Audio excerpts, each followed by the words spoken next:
आज हम पढ़ेंगे प्रतिरोधों का श्रेणी क्रम संयोजन। इस परिपथ के अंदर दो प्रतिरोध है R1 और R2।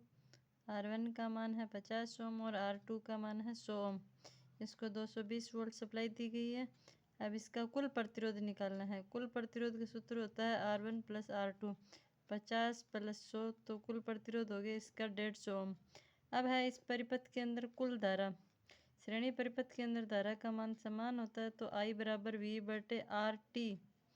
I वोल्टेज का मान 220, प्रतिरोध का मान 150 ओम, कुल प्रतिरोध I बराबर 220/150 1.467, तो ये हो जाएगी कुल इसकी धारा IT।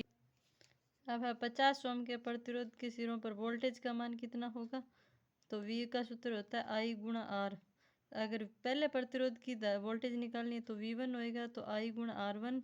I तो श्रेणी के अंदर समान रहेगी, तो I का मान है 1.467 और पहला प्रतिरोध है 50 ओम का।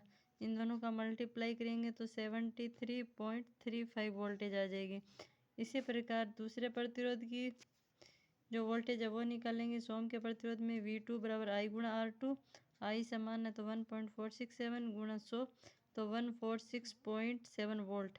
अगर अपने को कुल वोल्टेज निकालनी है, चेक करनी है, तो दोनों वोल्टेज को जोड़ देंगे तो वो आएगी सप्लाई वोल्टेज, यानी 220 वोल्ट के बराबर। ओके।